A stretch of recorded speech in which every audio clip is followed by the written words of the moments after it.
Namaste. Prakash here. Welcome to the next edition of Dharma Tales. Let's debate.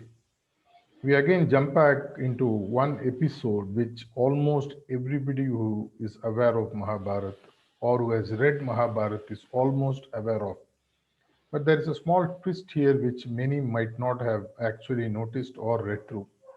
My idea is to share the complete context and then put the questions to you in terms of what kind of dharmic equations you see in this, what kind of life lessons we pick up from this.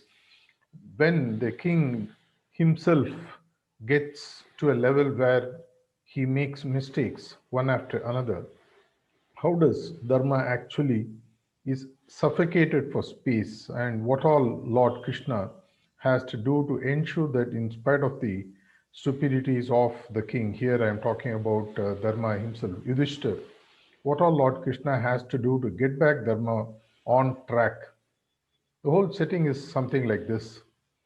The Pandavas have been invited to Hastinapur for a retreat, and they accept the invitation from Duryodhan, not knowing that the entire invitation is based on a conspiracy between Duryodhan and Sakuni, and of course Karna was part of it, on how they can actually get Pandavas out, because they know for sure that the way things were going, Pandavas were very sure of taking back the kingdom, the complete kingdom from Dhritarashtra, which actually was given to Dhritarashtra by Pandu before he left to the forest. Hence they're called, and then when they are in a very relaxed mood, Vidur, the prime minister of the kingdom and the uncle of Duryodhan, is sent with a very clear message inviting the Pandavas to a game of dice. The game of dice in those days was just not about rolling the dice, but it also had a lot of calculations and several other aspects, as it is something that who dive deep into reading of Mahabharata will understand. They're called, and when Vidur actually goes there to extend the invitation to Dharma, Yudhishthir, he actually tells him, being a king, it's up to you to decline the invitation, because this is not something which you need to accept, because Vidur senses some trouble. In fact, he cautions him because he likes Pandavas. But Yudhishthir, like any other king would do, he says that I have been invited for a game of dice. What is wrong in going and playing with my brother? Vidur actually cautions him again that I see something emerging from this as a trap. Be very careful.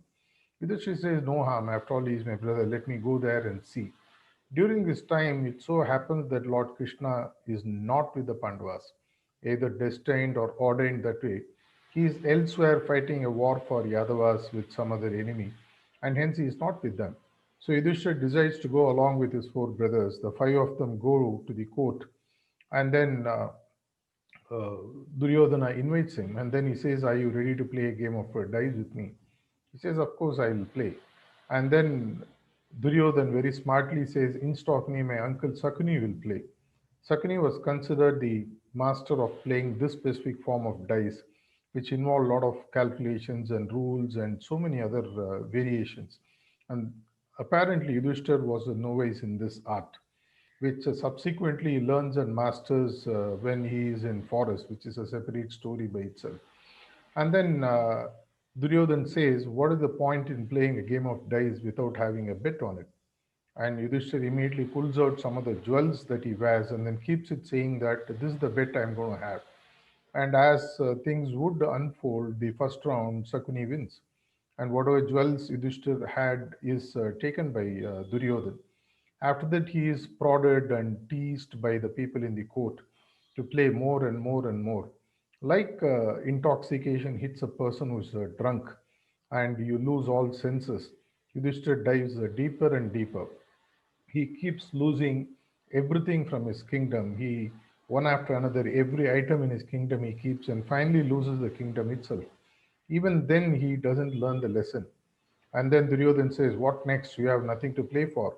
He says, why? Who said I don't have anything to play for? And then in sequence, he loses all his four brothers, one after another. and finally almost has nothing to win or lose. And then Duryodhan again entices him, saying, "What next?" He says, "Let me play it myself. I am now the bet." And then he again rolls the dice, and then he loses again, because that's how smart and how tactful and how great Sakuni is in this specific form of playing dice. And after this, it still doesn't end. And Duryodhan makes an offer. If you're ready to get back everything else with one more single bet that he can wager, what would you do? And without a second thought, he says, "I'll play my wife Panchali, Draupadi." The entire court, all the kings and everyone who's watching it, shouts and says that, "Please don't do this. You are making a grave mistake." But Yudhishthir doesn't listen to any of this. He goes ahead, he plays, and then he loses. At this point of time, Duryodhan creates such a ruckus, and then he laughs and then calls his most loyal servant in the court, Pratikami. And then he calls Pratikami and says that, "Please go and bring Draupadi now here. Tell her very clearly that she is now a slave of our kingdom and of me." Pratikami carries the message to Draupadi. She is resting, and at the time when he goes, she is in a typical robe that a woman would wear when she is resting, not completely dressed as a queen would. He carries the message saying that you have been lost and you have been summoned to come to the court of Kauravas. And then the famous question Draupadi asks, which apparently it is something which is not known to many. Draupadi in her younger days had actually learnt from one of the advisor to the Indra himself, Brihaspati. She has learned the art of law. She is a very strong proponent of law. She asks a very simple legal question. Go and ask your king, did my husband lose me before he lost himself? Or did he lose himself first and then lose me?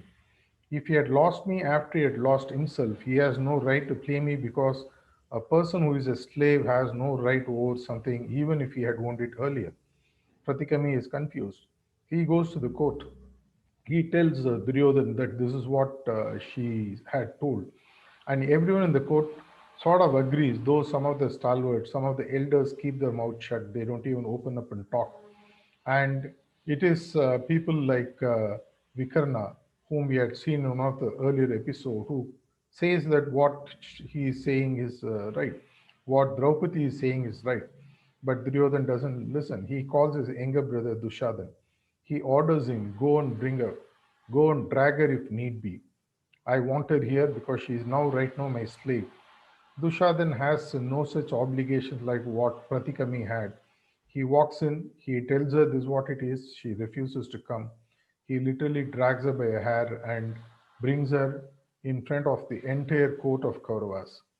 And the only daughter in law of the Pandava family is then next slandered and whatnot, and finally she is disrobed. Of course, it so happens that towards the end, Lord Krishna comes to a rescue, and Dushadan is tired. And by this time, Duryodhan had already tapped his left thigh and then says that, "Please come and sit on my lap, because now you are my slave." All this enrages Bhima. He makes two declarations then and there, that I'll tear open the chest of Dushadan and drink his blood, and then I'll tear open the thigh of Duryodhan, who had told my wife to come and sit on his lap. And it doesn't end here. Now is the twist which many people actually may not be completely aware. Draupadi actually now speaks to Dhritarashtra directly. She is saying that, "What kind of a king are you? This is what is happening right in front of you, and this is not something which is done." And then Dhritarashtra is actually moved. He actually tells her, "Please ask a boon of your choice, I will give you." She says that, "Set my husbands free." And immediately Dhritarashtra agrees, saying that all your husbands are free. And then he says, "Ask for one more boon." She says, "Set me free." And then Dhritarashtra says, "You are set free too." And Duryodhana is extremely furious and angry with what his father is doing, and adding insult to injury. And Dhritarashtra is emotionally moved, seeing the plight of his daughter-in-law. He asks, "Ask for one more boon, I'll give you." And then she says, "Give back the entire kingdom." which Dhritarashtra immediately agrees. And this infuriates Duryodhan like nobody's business. And then he convinces his father that now, since you have given back, I'd like to have just one wager with him. That's all. And then the wager, this time, people are very smart in the court. They say that this time you have to declare the wager ahead. And that's where the real cunningness of Sakuni comes in. He says that for 13 years they had to be in exile, and 1 year they had to be in Agyadavas, where they had to be in disguise. And in case they are cited during this time as Pandavas, the entire 14 years or 13 years will be repeated again. This is agreed to. And again, people in the court caution our friend, the Yudhishthir Dharma. They are saying that there is no need for you to accept this. Even now, you can walk away. And he says, I am a king, I will accept the challenge. It has been thrown at me. He plays, and as things would have, he loses again. And then Pandavas give up everything and then move to the forest. What unfolds later is something maybe we have the details through the other episodes I have already shared with you. But the story, as far as the game of dice with Pandavas and Draupadi ends here, there are a lot of questions which come up. Why would a king of all walk into such a simple, apparently a, straightforward trap which anybody could see, instead of it being warned by Vidur, instead of him being warned by the people in the court? After all that, he loses his kingdom, he loses his brothers, he loses himself. Even then, when he's cautioned, he goes ahead and loses his wife too. Why would a king like that do something stupid? And Draupadi's smartness in that question today, even today, is unparalleled. She really, in spite of all the emotional turmoil she was going through, she was able to put the lessons that Brihaspati had taught her and then exactly say what exactly has to be said.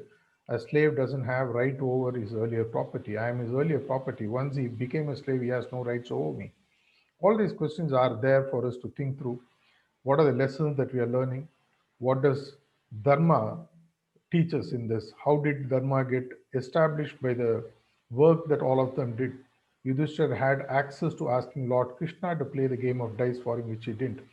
After all, if Duryodhan could ask Sakni to play, why not Yudhishthir ask Lord Krishna to play on his behalf? After all, Lord Krishna is his half brother.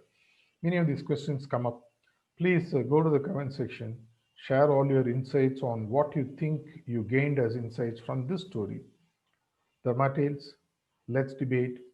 Till we meet again, this is Prakash signing off.